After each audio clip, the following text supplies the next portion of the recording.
কিসের কারণে? দুশ্মনের কারণে পাগল বলতাম। পাগল বলে মানুষদেরকে আটকে দিতাম, যাইও না পাগলের কাছে, এলো কোনো কথা বলে।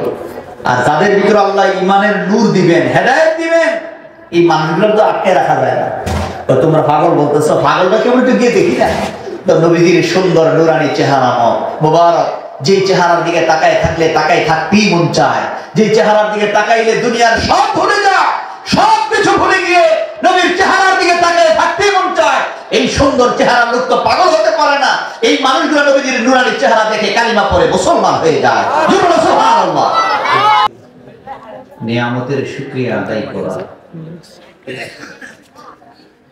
আল্লাহ পাকের নিয়ামতের শুকরিয়া আদায় করা। সকল মানুষ কি নিয়ামতের শুকরিয়া আদায় করতে পারে? এই সকল বলুন কি পারে? আল্লাহ যাদেরকে সুযোগ করে দেন তারাই তো নিয়ামতের শুকরিয়া আদায় করতে পারে। আর নিয়ামতের শুকরিয়া যারা আদায় করবে আল্লাহ তাদের নিয়ামত আরো বাড়ায় দিবেন। আল্লাহ বলছেন, লা ইন শাকারতুম লাযীদান্নাকুম ওয়া লা ইন কাফারতুম ইন্না আযাবি লাশাদীদ। আল্লাহ বলেন, বান্দা তুমি যদি নিয়ামত পেয়ে নিয়ামতের শুকরিয়া আদায় করো, আল্লাহ নিয়ামত আরো বাড়ায় দিবেন। আর নিয়ামত পেয়ে তুমি যদি অস্বীকার করো, তোমার জন্য রয়েছে কঠিন শাস্তি, আযাব।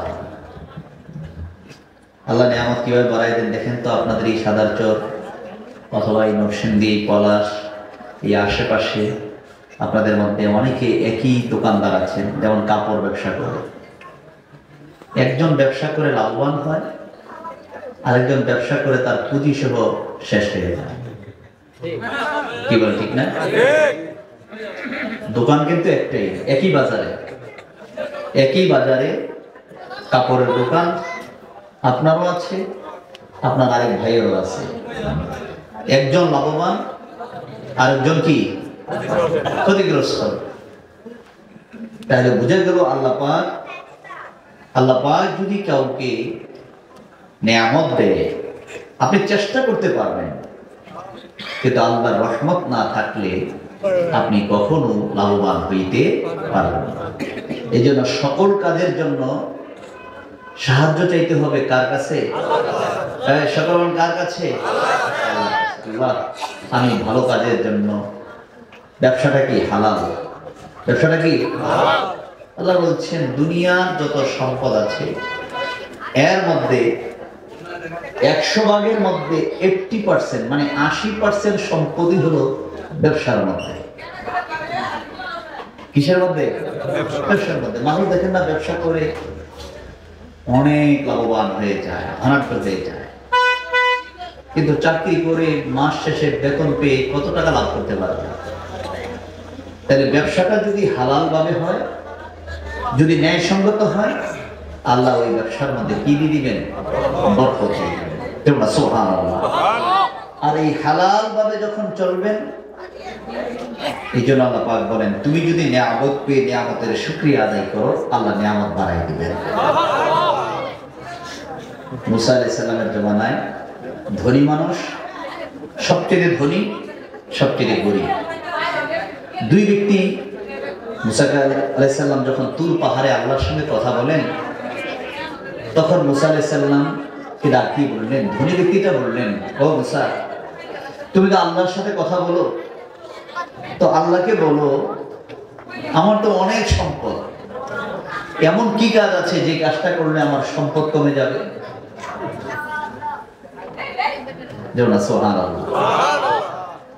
হাঁটতেছেন, দেখতেছেন মরুভূমির মধ্যে একজন মানুষ তার লজ্জা নিবারণ করার জন্য বালু দিয়ে সে লজ্জা নিবারণ করে শুয়ে আছে। ওই ব্যক্তিটা মুসা আলাইহিস সালামকে বলতেছেন, আল্লাহ পৃথিবীতে এত সম্পদ মানুষকে দিচ্ছেন, আমার কিছুই নাই, আল্লাহকে বলো আমি কি কাজ করলে আমার সম্পদ বাড়বে?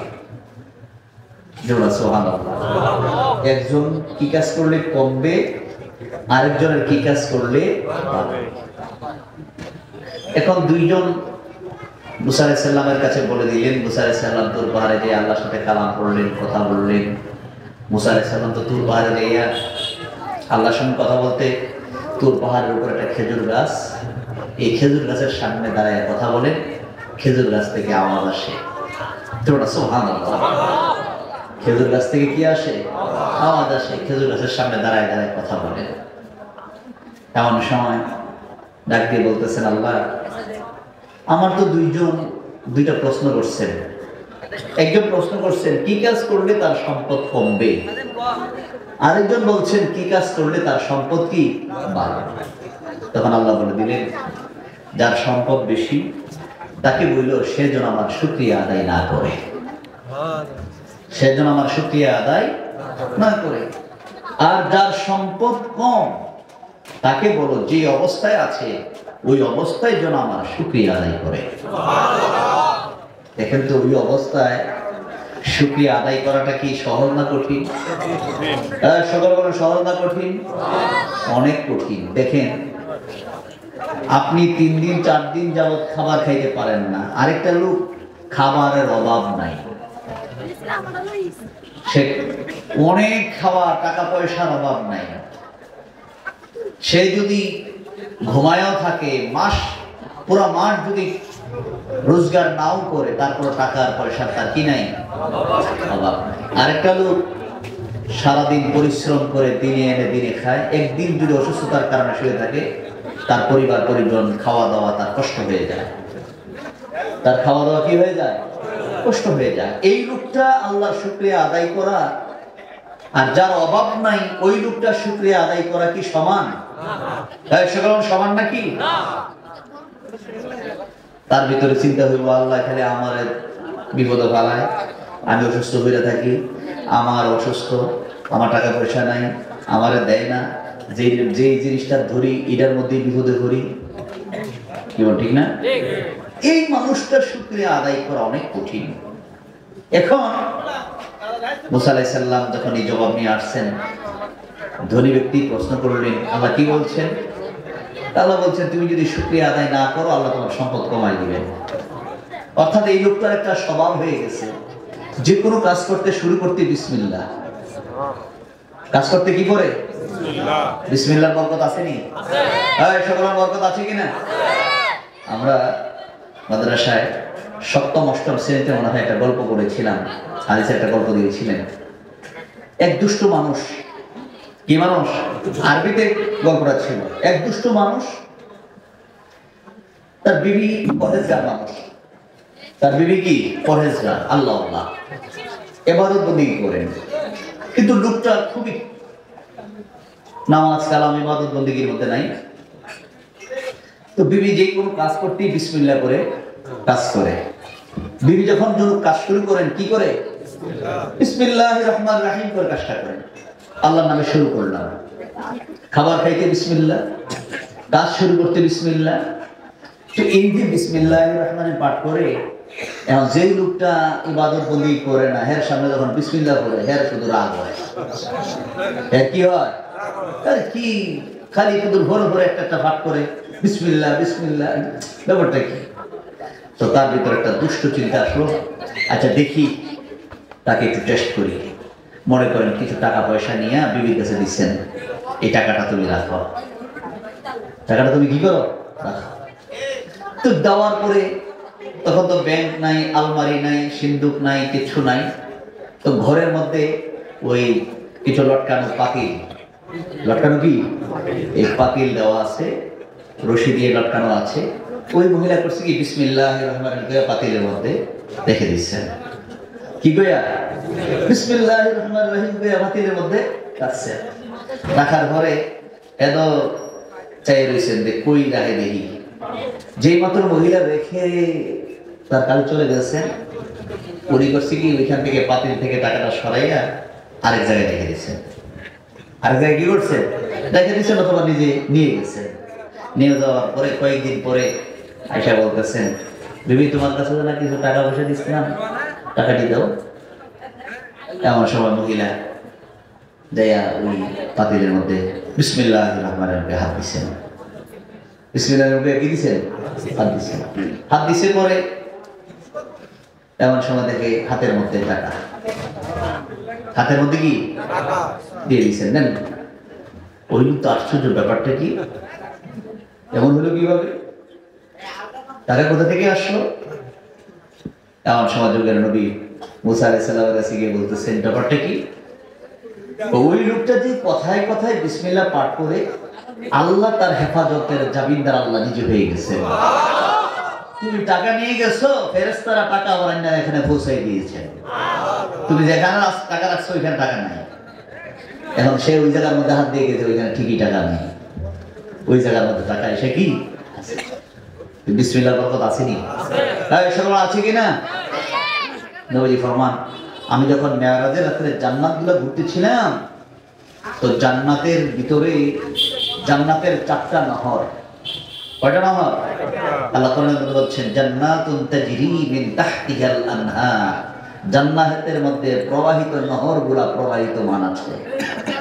এখন এই নহরগুলা কোথায়? নবীজি যখন জান্নাতে ঘুরতেছিলেন আল্লাহকে ডাক দিয়ে বলে, আল্লাহ এই নহরগুলার উৎপত্তি কোথায়, শেষ কোথায়? এই কথা বলা মাত্র জিবরাইল আমিনকে বললেন, ভাই জিবরাইল, এগুলোর শুরু কোথায়, শেষ কোথায়? আপনি আল্লাহর কাছে বলেন, আল্লাহ আপনাকে শুরুটাও দেখাই দিবেন, শেষটাও দেখাই দিবেন, বলে দিবেন। তোমরা সুবহানাল্লাহ। এমন সময় জান্নাতের ভিতরে শুরুটা কোথায়? জান্নাতের ভিতরেই আল্লাহ পাক নবীকে এমন এক জায়গায় নিয়ে গেলেন, বিশাল এক গম্বুজ, সাদা ইয়াকুত পাথরের গম্বুজ, এত বড় গম্বুজ। নবীজি ফরমান, সারা পৃথিবীর মানুষগুলো যদি এই গম্বুজের উপরে উঠে পিপিলিকার মতো মনে হবে। কিসের মতো? পিপিলিকার মতো মনে হবে। এত বড় গম্বুজ। এত বড় গম্বুজের ভিতরে নবী যখন ঢুকলেন, আমি যখন বিসমিল্লাহ পাঠ করলাম, দরজা খুলে গেল। কি পাঠ করছেন? বিসমিল্লাহ পাঠ করছেন।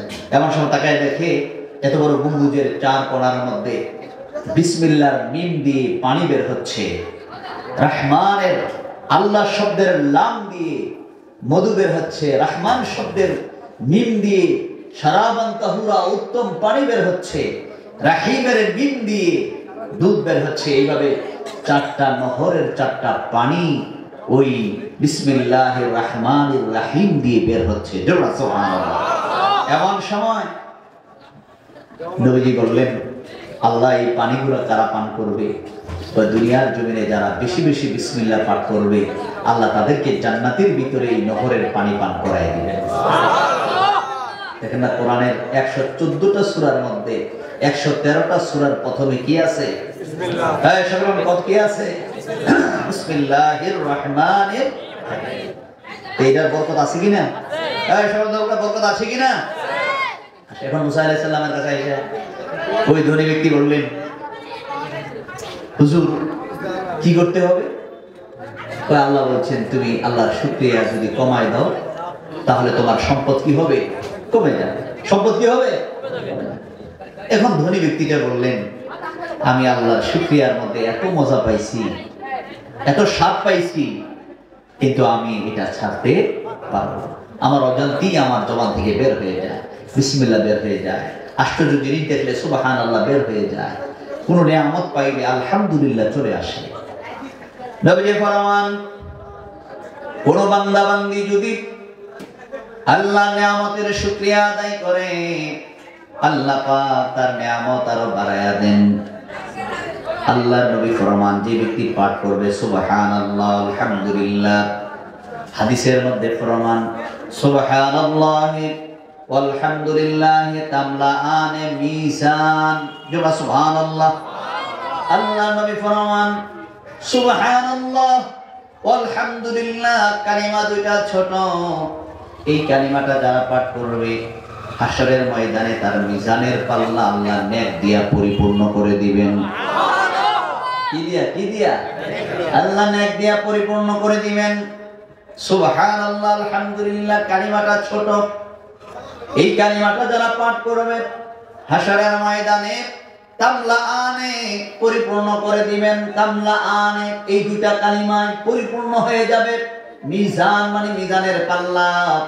ওই সময় নেকের দাম দুনিয়াতে হলো টাকার দাম। দুনিয়াতে কিসের দাম?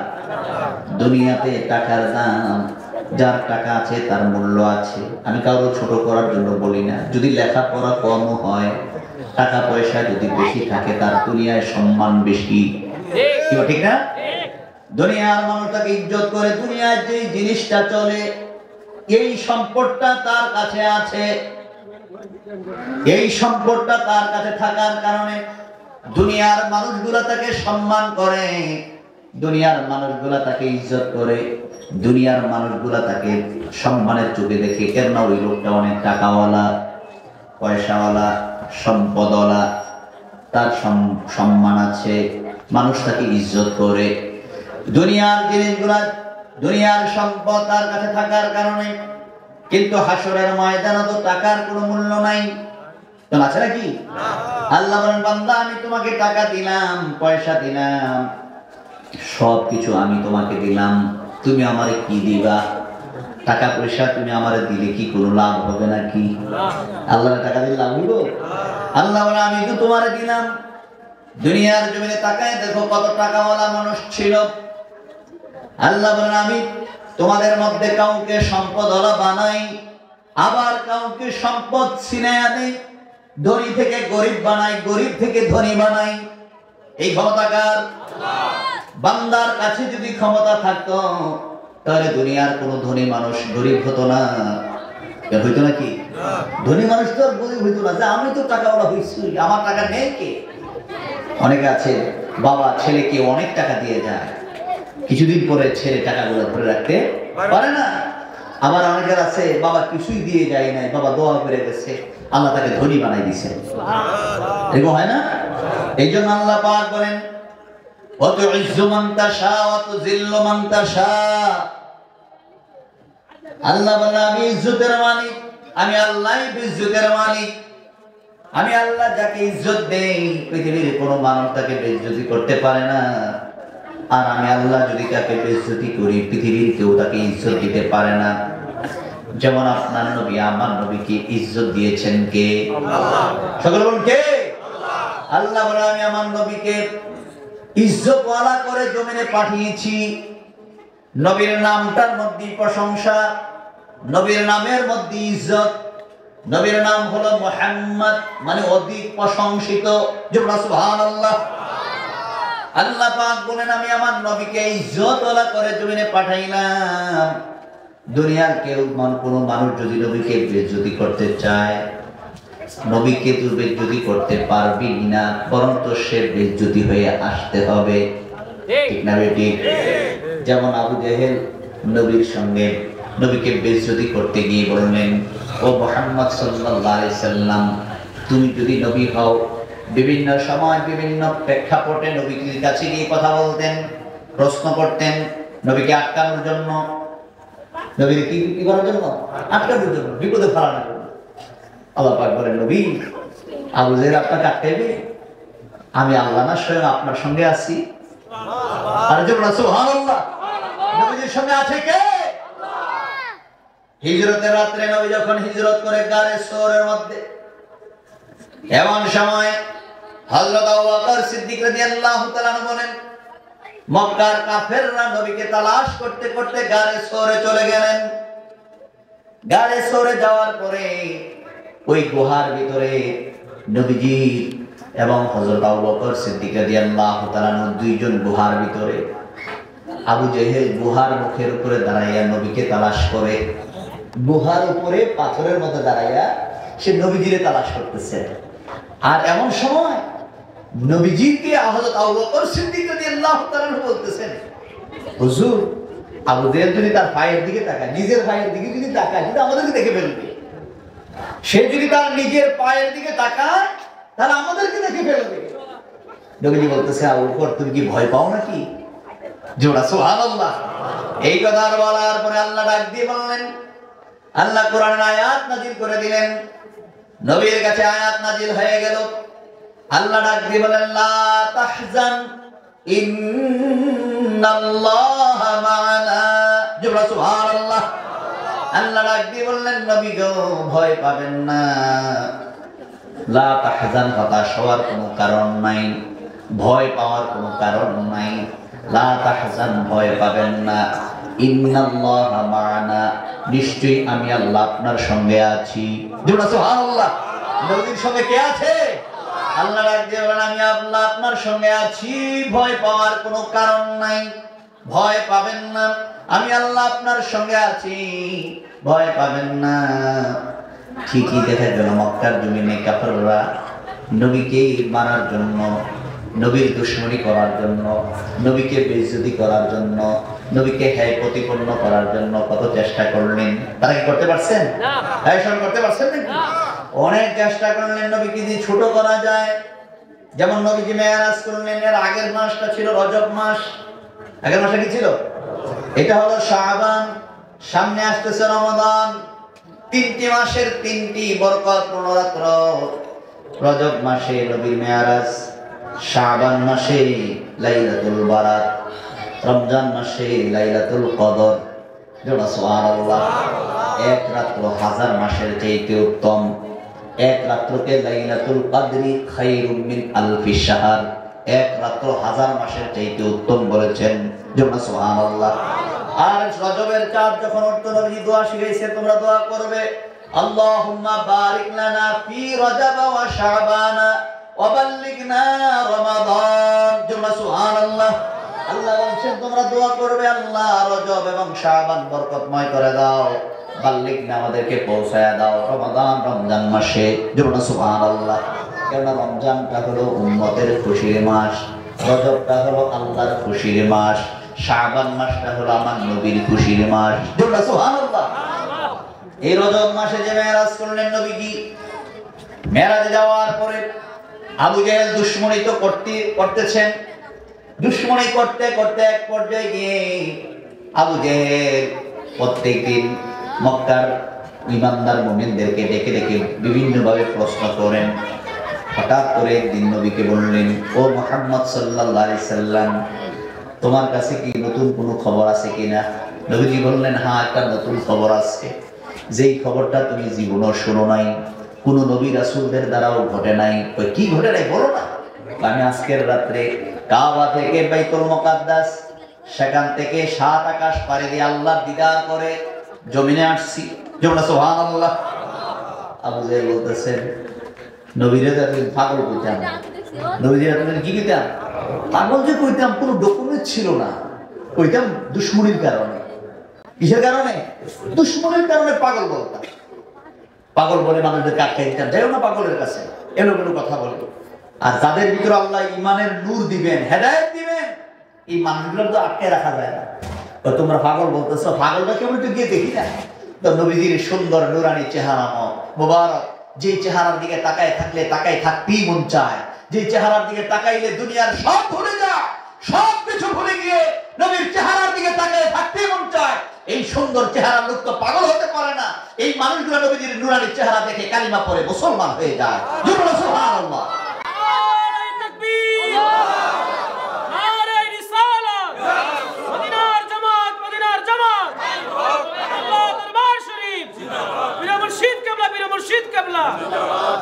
রাসূল সাল্লাল্লাহু আলাইহি সাল্লামের সুন্দর চেহারার দিকে তারা তাকায় থাকে। কি সুন্দর চেহারা!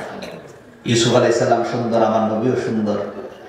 ইউসুফ আলাইহিস সালামের সুন্দর যদি তাকাইয়া মানুষের চোখ জোড়ায়। আর মা আয়েশা সিদ্দিকা রাদিয়াল্লাহু তাআলা আনহা বলছেন, আমার নবীর দিকে যারা তাকায় তাদের চোখ না, চোখও জোড়ায়, অন্তরও জোড়ায়। সুবহানাল্লাহ। তাদের অন্তরের মধ্যেও শান্তি চলে আসে নবীর চেহারার দিকে তাকায় থাকতে। তো আবু জাহেল বলতেছে, আমি তো সবসময় পাগল বলতাম, কিন্তু ডকুমেন্ট ছিল না। আজকে যে কথা বলছেন, পাগল হওয়ার জন্য এটাই যথেষ্ট। পাগল হওয়ার জন্য এটাই কি?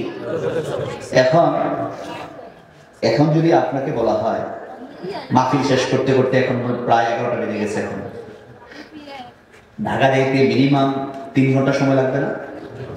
মনে করেন, আর যদি কম সময় লাগে 2.5 ঘন্টা। যদি ঢাকা যাইতে 2.5 ঘন্টা লাগে, যাইতে 2.5 ঘন্টা, আসতে কত ঘন্টা?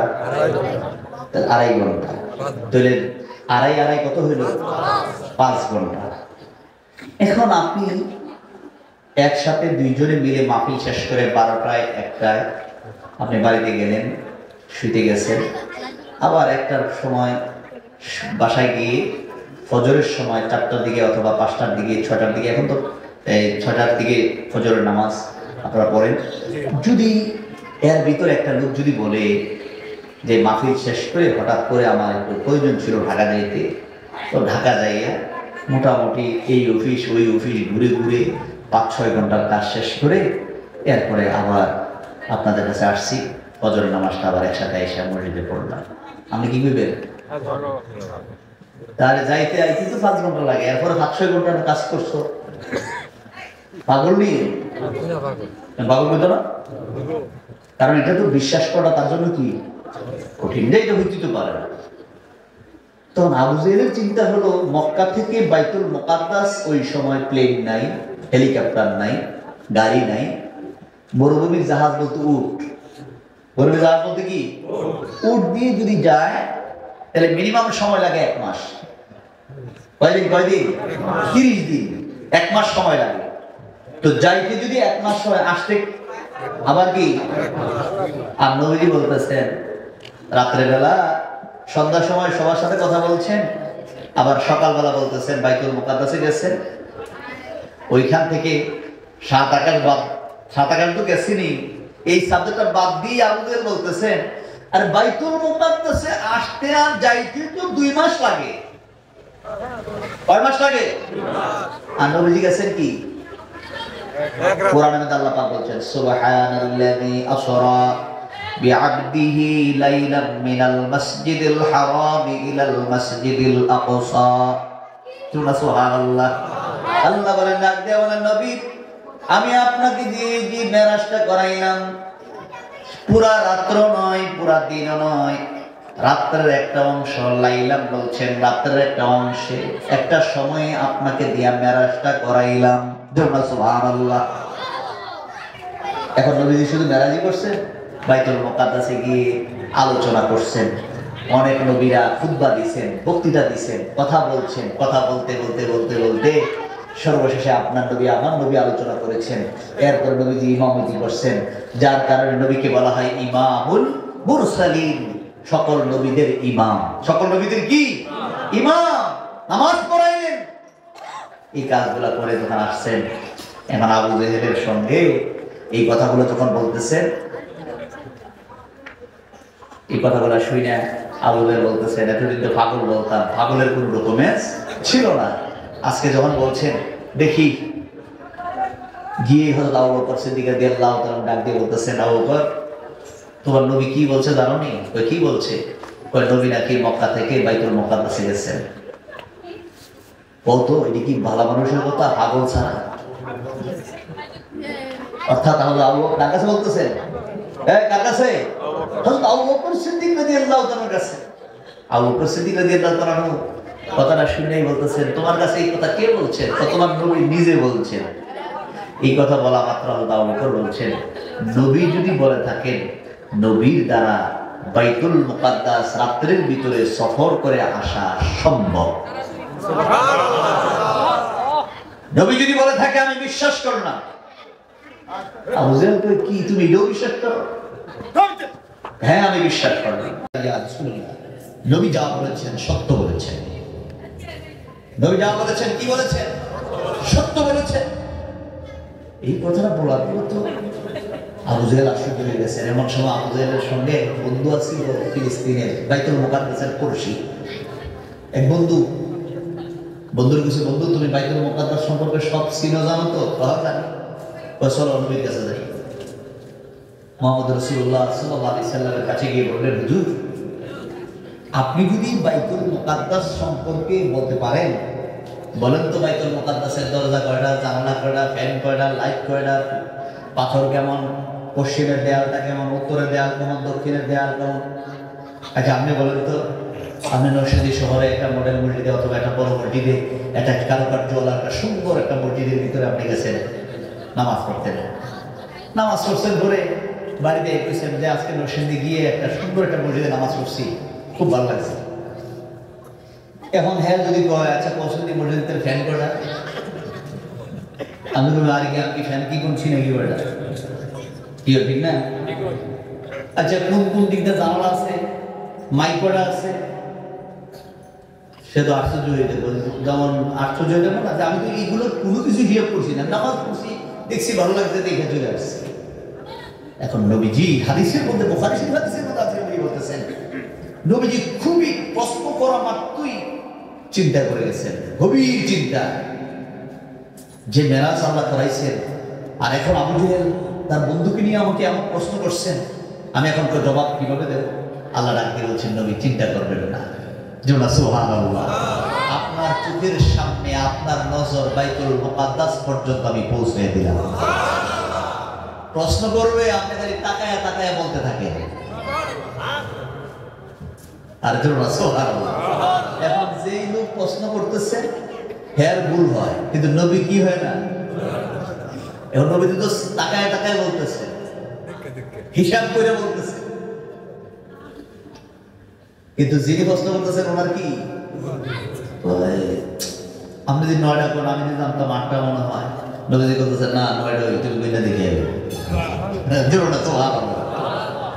আল্লাহ বলেন, আমি আমার নবীকে, কাফেররা নবীকে আটকাতে চায়, নবীকে বেইজ্জতি করতে চায়, কিন্তু আল্লাহ বলেন না না, বেইজ্জতি করতে পারবে না।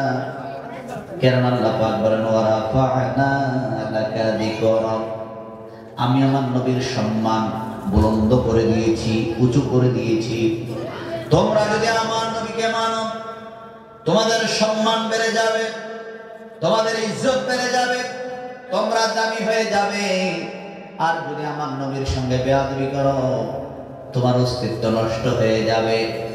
বুখারীর হাদিসের মধ্যে মদিনার ফজিলত বলতে গিয়ে, মদিনার ফাজাইল বলতে গিয়ে বলছেন, নবীজি হাদিসের মধ্যে বর্ণনা করেছেন, ইমাম বুখারী হাদিসটা এনেছেন, পানির মধ্যে লবণ দিলে, পানির মধ্যে যদি লবণ দেয়, পানির মধ্যে লবণ ছেড়ে দিলে লবণটা যেভাবে আস্তে আস্তে গলে যায়, কিছুক্ষণ পরে দেখা যায় লবণের কোনো অস্তিত্বই থাকে না, পানির মধ্যে বিলীন হয়ে যায়। কি ঠিক না? পানির মধ্যে লবণটা বিলীন হয়ে যায়।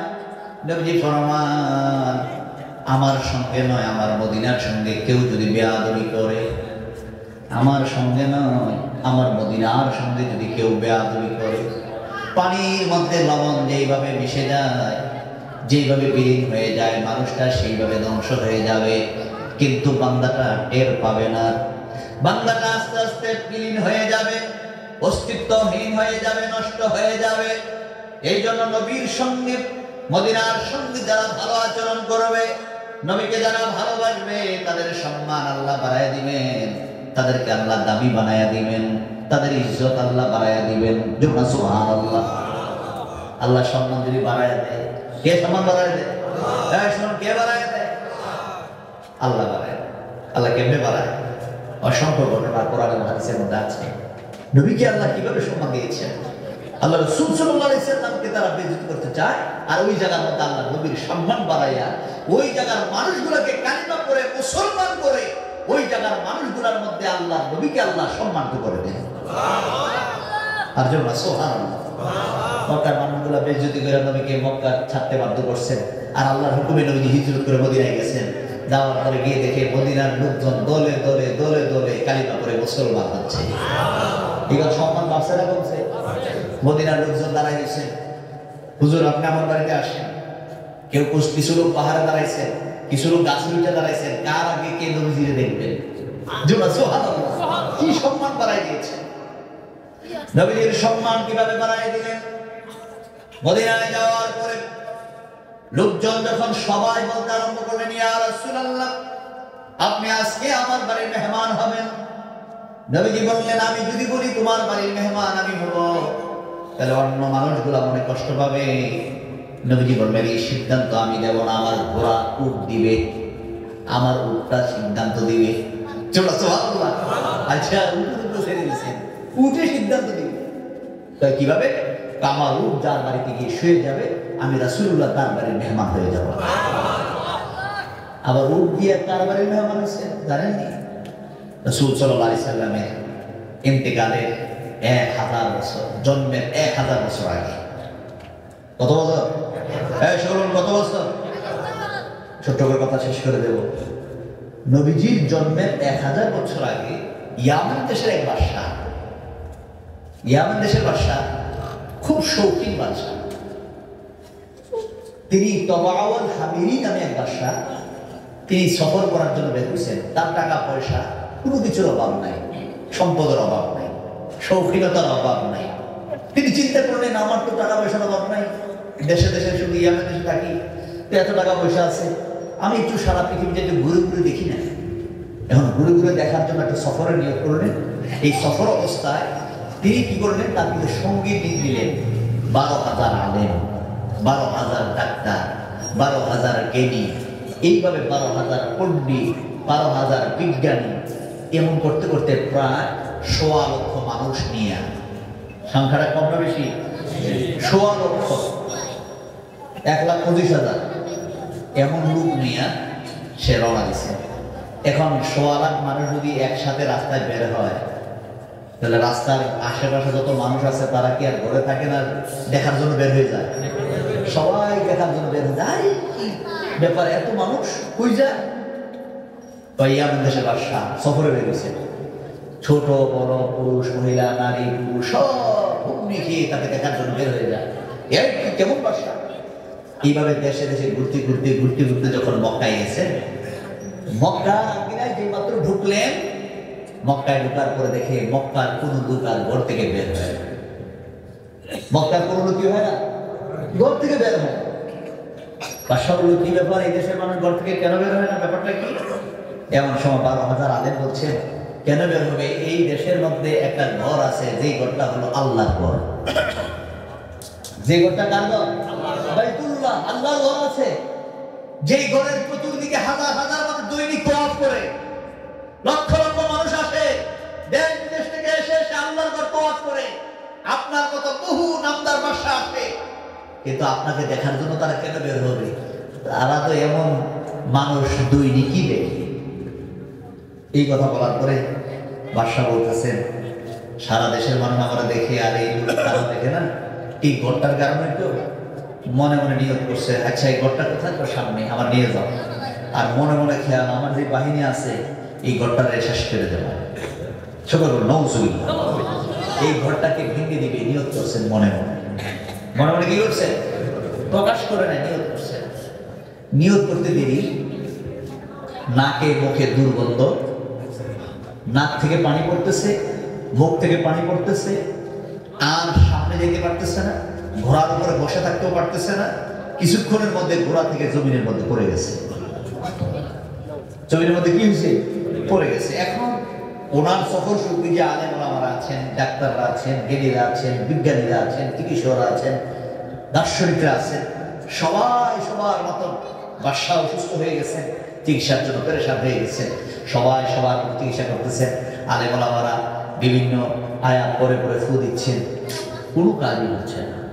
এমন সময় 12,000 আলেমদের ভিতরে যিনি পণ্ডিত, তিনি বললেন, বাদশা, আমার মনে হয় আপনি মনে মনে একটা খারাপ চিন্তা করছেন। এই এই যে রোগ আপনার মধ্যে, এটা দুনিয়াবি কোনো রোগ না, এটা হলো আল্লাহর গজব। এটা কি? আল্লাহর গজব। আপনি কি নিয়ত করছেন? নিয়ত চেঞ্জ করে, না হয় এই গজব থেকে রেহাই দেওয়ার মতো আমাদের কোনো ক্ষমতা। আমাদের মতো যত চিকিৎসা ডাক্তাররা চিকিৎসা করছে তারাও পারতেছে না, আমরাও আমাদের মতো অনেক চেষ্টা করছি, আমরাও পারতেছি না। মনে হয় এটা আল্লাহর গজব, আপনি নিয়ত চেঞ্জ করেন।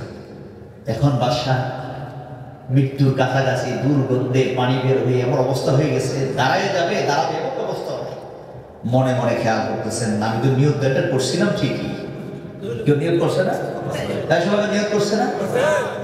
আল্লাহর ঘর, আব্রাহার বাদশা সূরা কিলের মধ্যে, আলাম তারা কাইফা ফাআলা রাব্বুকা বিআসহাবিল ফিল। আল্লাহ বলেন, দেখেন নাই আমি আব্রাহার বাদশার লোক কি ব্যবহারটা করছি? আব্দুল মুত্তালিবের কাছে আপনার বাদশাকে বলতেছেন, কাবাগর হস্তি বাহিনী নিয়ে আসছে, কাবাগর ভাঙবো। এখন আব্দুল মুত্তালিব হলো কাবার মুতাওয়াল্লি। কাবার কি? মুতাওয়াল্লি, মানে কাবার দায়িত্বে আছে। এখন এই কথা বললে মনে হয় আব্দুল মুত্তালিব বলবে, আব্রাহার বাদশা তুমি কাবাগর ভাঙবো না, অনুরোধ করবে, এই চিন্তা তার ভিতরে খেয়াল। কিন্তু আব্দুল মুত্তালিব বলতেছেন, না, আমি এই কাজ করবো না। তোমার লোকজন যে কাবার আঙ্গিনে আসছেন, আমার 10টা উট ছিল, 10টা কি আছে? উট ঘোড়া ছিল। তারা কি করছে? এই উট ঘোড়াগুলা ছিনতাই করে তারা নিয়ে গেছে। আমি আমার ঘোড়া এবং উটগুলা তালাশ করতে তোমাদের কাছে আসছি, আমি কাবাগরের সুপারিশ করতে আসছি না। তখন আপনার বাসা চিন্তায় করছেন, তুমি না কাবার মুতাওয়াল্লি, তুমি কাবাগরের ব্যাপারে কিছু বলবো না? না, আমি কাবাগরের ব্যাপারে কিছু বলবো না, আমি দায়িত্বে আছি ঠিক, কিন্তু কাবা ঘরের মালিক স্বয়ং আল্লাহ। যিনি যেই ঘরের মালিক উনি ওই ঘর হেফাজত করবেন। আমি শুধু দেখে না রাখি, এই ঘরের হেফাজতের দায়িত্ব আল্লাহ নিজে স্বয়ং করেন। আর সুবহানাল্লাহ, আল্লাহ কি করছেন? আবাবিল পাখি দিয়া, ছোট্ট পাখি, মুখের মধ্যে বোটের মতো এক দানা, দুই পায়ের মধ্যে দুই দানা পাথর, তিনটা পাথর নিয়ে পাখি উপর দিয়ে উড়ে, আর পাখি পাথর ছাড়ে হাতি সহ বাহিনী সহ গোস্ত শরীর থেকে খুলে খসে খসে সবগুলা মাটির মধ্যে নেমে যাচ্ছে। এই ক্ষমতা কার? তো এটা বললাম আবাবিল পাখির কাহিনী। ওই বাদশা মনে মনে নিয়োগ করছে কাবাগর ভাঙবে, ভাঙতে কি পারবে? সবাই পারবে নাকি? চেষ্টা করছেন, মনে মনে নিয়োগ করছেন যে গজব শোয়া থেকে উঠতে পারে না। এখন আলেমরা বলতেছেন নিয়োগ চেঞ্জ করেন, নিয়োগ পাল্টান। নিয়োগ কি করেন?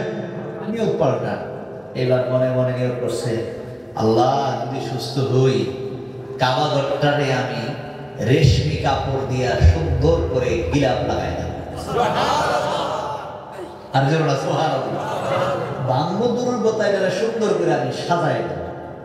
আর কাবার আঙ্গিনা যারা তওয়াফ করতেছে তাদেরকে আশরাফি স্বর্ণ মুদ্রা আমি দান করে দেব। এখন যারা কাবার আঙ্গিনায় আছেন, এই কথাটা শুধু বলছেন, বাদশার থেকে নাকের পানি বন্ধ, মুখের দুর্গন্ধ বন্ধ, আস্তে আস্তে সোজা হয়ে দাঁড়ায় গেছে, লাভ দিয়া দাঁড়াইয়া সোজা দাঁড়াইয়া সুন্দর করে দাঁড়ায় গেছেন। আলেমরা খুশি, সবাই খুশি। হ্যাঁ ঠিক আছে, নিয়ত চেঞ্জ করছেন। মনে মনে কি নিয়ত করছিলেন? তো না কম যেত, চলো কাবার কাছে যাই। সুবহানাল্লাহ, কাবার আঙ্গিনায় যাইয়া যারা তওয়াফ করতেছিলেন তাদেরকে আশরাফি স্বর্ণ মুদ্রা দান করতে আরম্ভ করলেন। সর্বপ্রথম কাবা ঘরের গিলাফ ওই বাদশা তাবাউল হামিদি নামে বাদশা, ইয়ামেন দেশের বাদশা, কাবা ঘরের গিলাফটা লাগাইয়া দিলেন। লাগানোর পরে কাবার আঙ্গিনায় তওয়াফ শেষ করে তারা যখন চলতে আরম্ভ করলেন মদিনার দিকে। কোন দিকে? সফর শেষ করে প্রায় 1.5 লক্ষ অনুসারীদেরকে নিয়ে যখন মদিনার দিকে রওনা করতে আরম্ভ করলেন, এমন সময় যেই ঘটনা বলতেছিলাম, ঘটনাটা হলো নবীজির জন্মের 1000 বছর আগে। কত? 1000 বছর আগে যখন মদিনার মধ্যে প্রবেশ করলেন, মদিনা ঘুরে যখন বাদশা চলে যাইতে আরম্ভ করলেন, 12,000 আলেম ডাক দিয়ে বললেন, বাদশা আমরা এই দেশ ছাড়বো না, এই দেশে আমরা থাকবো। সুবহানাল্লাহ, ভাই কেন যাবে না?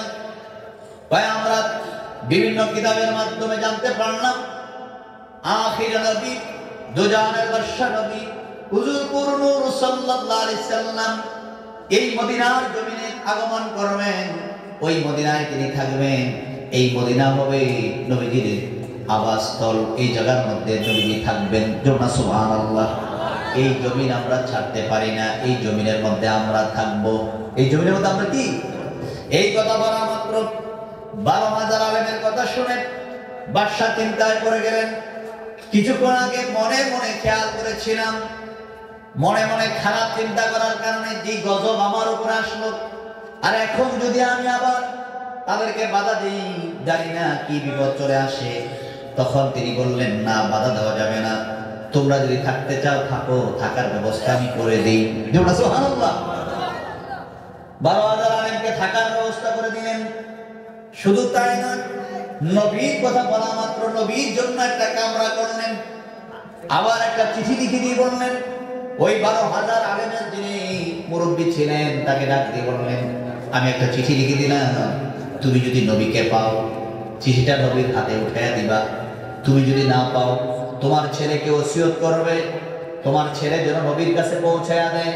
তোমার ছেলে যদি না পায় তার ছেলেকে বলবে।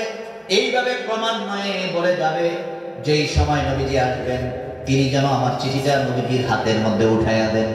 সুবহানাল্লাহ, এই ওসিয়ত করে বাদশা চলে গেলেন। 12,000 আলেম রয়ে গেলেন। 12,000 আলেমের পাশে ওই কামরার রুম যে তৈরি করে রাখলেন নবীর জন্য। ওই সময় নবী যখন 1000 বছর পরে মক্কার জমিন ছেড়ে হিজরত করে যখন মদিনায় গেলেন, ওই যে কথাটা প্রথমে বলেছিলাম, নবী যখন মক্কা ছেড়ে মদিনায় হিজরত করে গেলেন, যাওয়ার পরে নবীজি বললেন, আমার উট যেখানে যাবে আমি রাসূলুল্লাহ ওই ঘরের মেহমান হয়ে যাব, ওই ঘরের মধ্যে আমি থাকবো।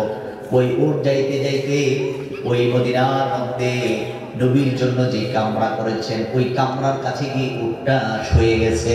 সুবহানাল্লাহ। ওই সময় কামরার দায়িত্বে ছিলেন আবু আইয়ুব আনসারী রাদিয়াল্লাহু তাআলা আনহু। ওই সময় উনি দায়িত্বে ছিলেন এই রুমের, আবু আইয়ুব আনসারীর বাড়িতে। ওই বাড়ির পাশে ওই রুমের ভিতরে নবীর যখন উটটা থেমে গেল, এখন সকল মানুষ খুশি হয়ে গেল, আবু আইয়ুব আনসারীর কপাল খুলে গেছে।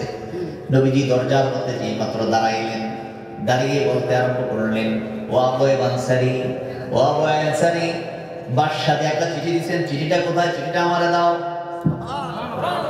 আর বলবেন না সুবহানাল্লাহ। ওই চিঠির মধ্যে লেখা ছিল, ইয়া রাসূলুল্লাহ, আমি আপনাকে পাই নাই, আনন্দের জবান থেকে শুনেছি আপনি মদিনায় এখানে আসবেন। আমি যদি পাইতাম আমি আপনার হাতে হাত দিয়ে কালিমা পড়ে মুসলমান হয়ে যেতাম।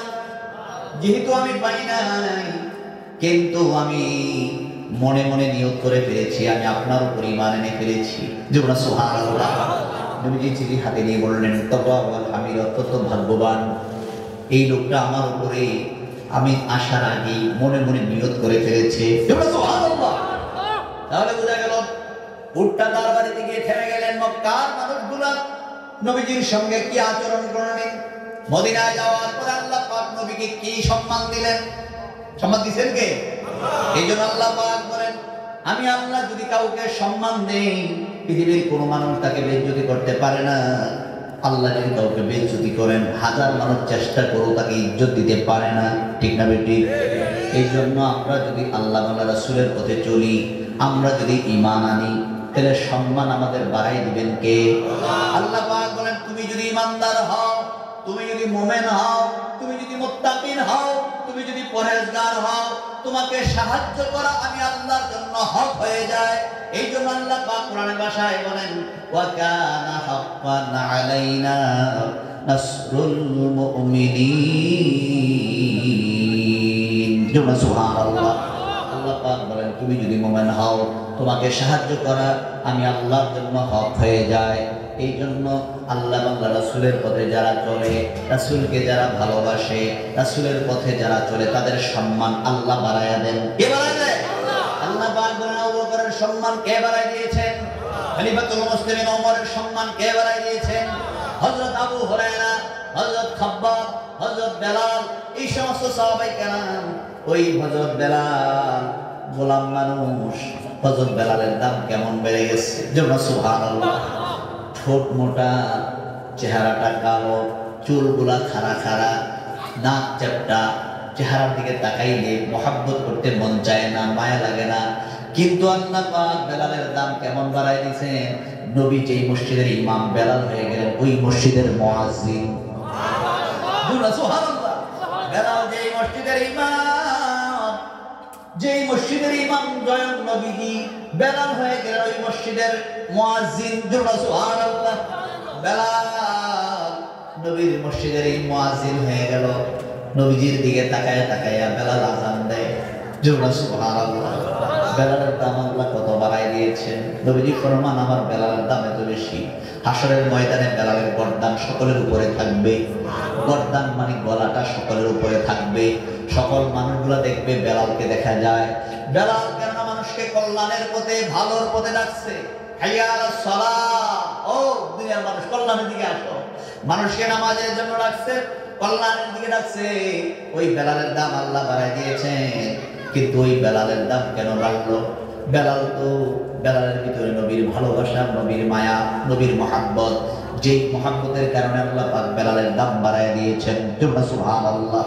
এই জন্য আল্লাহ পাক বলেন, তুমি যদি আল্লাহর পথে চলো, তুমি যদি চলতে চাও, আল্লাহ আমি কোন জাতিরে নিজেদেরকে পরিবর্তন করি না, নিজেরা পরিবর্তন না।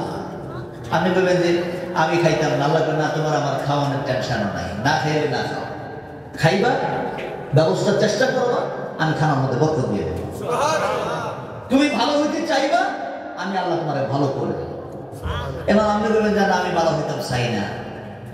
এই জন্য আল্লাহ পাক বলছেন, কোন জাতিকে আমি পরিবর্তন করি না যতক্ষণ পর্যন্ত নিজেরা পরিবর্তন না। নিজেরা কিনা হয়, পরিবর্তন না। আল্লাহ বলছেন দুনিয়ার জমিতে রাস্তা দুইটা, ফারিকুন ফিল জান্নাত ও ফারিকুন ফিস সাঈদ। একটা হলো জান্নাতের রাস্তা আর একটা হলো জাহান্নামের রাস্তা। এখন আপনি কোন রাস্তায় চলবেন এটা আপনার ইখতিয়ার। আপনি রাস্তা বাছাই করে নিতে হবে যে আমি জান্নাতের রাস্তায় চলতে চাই, আল্লাহ বলছে জান্নাতের রাস্তা তোমার জন্য সহজ করে দেবো।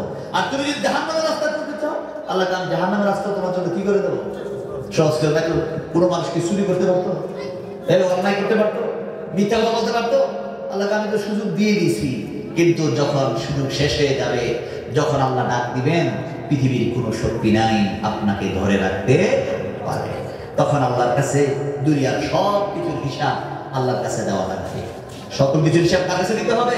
আল্লাহর কাছে দিতে হবে। আল্লাহ পাক বলছেন ফামান ইয়ামাল মিসকালা যাররাতিন খাইরান ইয়ারা ওয়া মান ইয়ামাল মিসকালা যাররাতিন শাররান ইয়ারা। যারা যারা পরিমাণ হিসাব আল্লাহর কাছে দিতে হবে, ভালোর হিসাবও দিতে হবে, মন্দের হিসাবও দিতে হবে। আল্লাহ যেন আমাদের সকলকে কবুল করেন। আমরা সকলে বলি আল্লাহুম্মা আমিন। আরেকবার বলুন আল্লাহুম্মা আমিন। যা হোক অল্প সময় কথা বলবো খেয়াল করেছিলাম, তারপরও কথা বলতে বলতে প্রায় 11:30 হয়ে গেছে। এখন দোয়ার দিকে যাব। সকলে চক্ষু বন্ধ করে কালবের দিকে খেয়াল করে বাম স্তরের দুই আঙ্গুল নিচে লুটিয়ে পায় কাল। নবীজি ফরমান আল্লাহ পাক কোরআনে বলছেন বান্দা যখন গুনাহ করে হাতের দ্বারা, পায়ের দ্বারা, চোখের দ্বারা হাতে ব্যথা পাইছেন, আওয়াজ দেন কোন দিক দিয়া? সবাই বল। হাতে একজনে আপনার হাতের মধ্যে বাড়ি দিয়েছে, আওয়াজ দেন মুখ দিয়া। কিন্তু আপনি কি মুখে ব্যথা পাইছেন না হাতে ব্যথা পাইছেন? সবাই ব্যথা পাইছেন কোথায়? পায়ে ব্যথা পাইছেন, আওয়াজ দেন কোন দিক দিয়া? অর্থাৎ মানুষের অনুভূতিটা প্রকাশ পায় কি দিয়া? মুখ দিয়া। কিন্তু আল্লাহ পাক কোরআনের মধ্যে বলছেন তুমি হাতের দ্বারা, পায়ের দ্বারা, চোখের দ্বারা কোলা করো, এটা হাতে পায়ে থাকে না, এটা কালবের মধ্যে চলে যায়। এই জন্য কোরআনের মধ্যে বলছেন ফি কুলুবিহিম মারাদুন ফাযাদাহুমুল্লাহু মারাদা। তোমাদের কলবটা যখন অসুস্থ হয়, কলব থাকে না, পুরো বডির মধ্যে আল্লাহ ছড়ায় দেয়। তখন তার মধ্যে হিংসা থাকে, রিয়া থাকে, খবর থাকে, আরেকজনের ক্ষতির চিন্তা করে, আরেকজনের মারণের চিন্তা থাকে, আরেকজনের কুচ্ছা রটনা করে, বদনাম করে। এই যে শুধু তার মধ্যে যত গুনাহ আছে সব তার করতে মন চায়।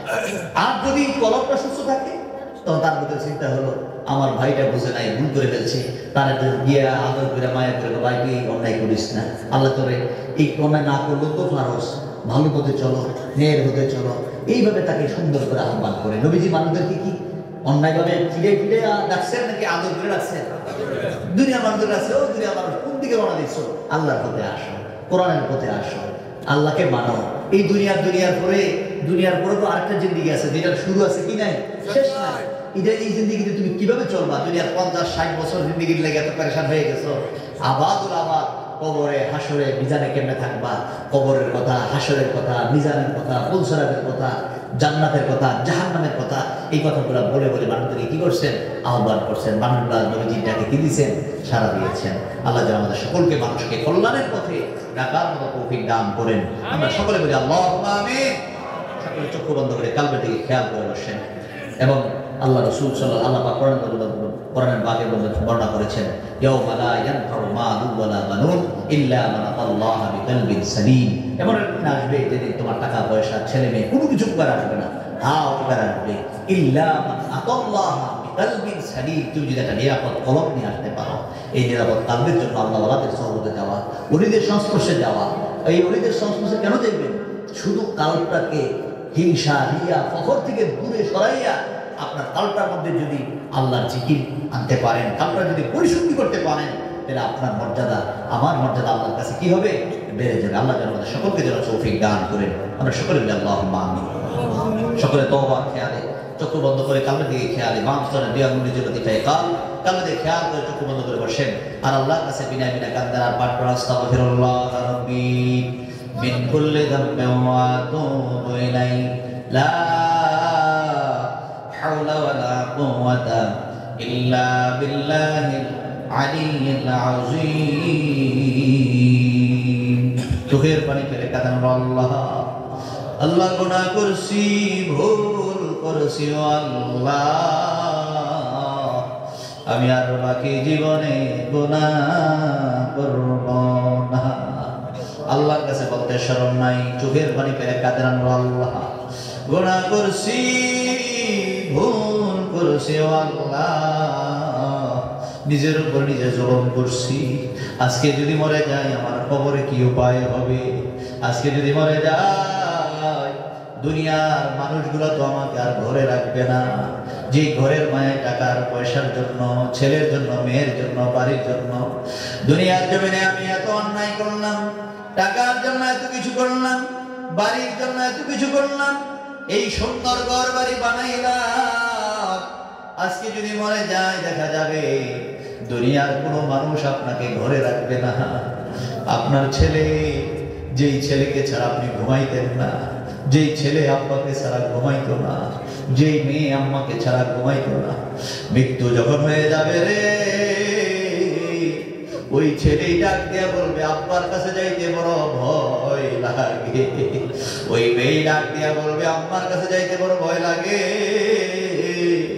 আল্লাহর দরবারে বিনায় বিনায় কাঁদলো আর বলো আল্লাহ আজকে যদি মরে যায় কবরে কি উপায় হবো আল্লাহ। আল্লাহর কাছে কাঁদতে শরম নাই, চোখের পানি পালায় কাঁদেন আল্লাহ আজকে যদি মরে যাই রে, কে আমারে গোসল দিবে, কে আমারে কাফন পরাইবে, কে আমারে কাঁধে করে কবর দেশে নিয়ে যাবে। চোখের পানি পালাই আল্লাহর কাছে বলো আল্লাহ গোনায় গোনায় কাটাইলাম জিন্দেগি, এই জীবনে না করিলাম বন্দেগি। আল্লাহর কাছে কাঁদতে শরম নাই, কাঁদো। আজকে যদি মারা যাও কবরে কি উপায় হবে, কবরে যদি গোনা নিয়ে কবরে যায় যদি রে, কারো জন্য কবর হয়ে যাবে জাহান্নামের গর্ত। জাহান্নামের গর্ত যদি হয়ে যায় ওই গর্ত শুধু গর্ত থাকবে না, সাপ বিচ্ছুর ঘর হয়ে যাবে, 99 সাপের বাসা হয়ে যাবে। ওই সাপ বিচ্ছু গুলো এমন সবল দিবে, বিষের যন্ত্রণা 40 বছর পর্যন্ত বাড়তেই থাকবে, বাড়তেই থাকবে। নবীজি ফরমান ওই সাপগুলা যদি জমিনে শ্বাস ফেলাইতো, জমিনের গাছপালা গুলা বিষাক্ত হয়ে যেত, জমিনের মধ্যে কোনো গাছপালা জন্মাইতো না, মানুষগুলা মরে যাইত। এমন বিষাক্ত সাপ কবরের মধ্যে একটা নয়, দুইটা নয়, 99 সাপ সবল দিতে থাকবে। চোখের পানি ফেলায় কাঁদো আল্লাহ আল্লাহ কবরে কি উপায় হবে। এই জন্য তো বলা হয় কবরেরই আযাব যদি বান্দা দেখিত, গরবারি সারিয়ারে পাগল হইত, সাপে কাটবে গর্দ মারবে আরে চোখের পানি ফেলায় কাঁদো না, সাপে কাটবে গর্দ মারবে আরে গুনাহগার কবর দেশে কি উপায় নাই রে, উপায় নাই রে, উপায় নাই। কবর দেশে গুনাহগারের উপায় নাই। চোখের পানি ফেলায় কাঁদো আল্লাহ আল্লাহ আল্লাহ কত গুনাহ করছি, তুমি যদি মাফ না করো আমরা তো বিনাশ হয়ে যাব। তুমি যদি ক্ষমা না করো আমরা তো বিনাশ হয়ে যাব। চোখের পানি ফেলায় কাঁদো আল্লাহ। নবীজি ফরমান জিকির করলে গুনাহ মাফ হয়, জিকির করলে বান্দা আল্লাহর ওলি হয়। হাদিসের মধ্যে নবীজি ফরমান লিকুল্লি শাইইন সাকালাতুন, সাকালাতুল কুলুবি যিকরুল্লাহ। আল্লাহর জিকিরের দ্বারা গুনাহ মাফ হয়ে যায়, জিকিরের দ্বারা বান্দা আল্লাহর ওলি হইয়া যায়। কালবের দিকে বাম স্তরে দিয়ে আঙ্গুলি চলে দিয়ে ভাই কালবের দিকে খেয়াল করে আল্লাহ শব্দের অল্প সময়টা জবাব দেন আল্লাহ আল্লাহ।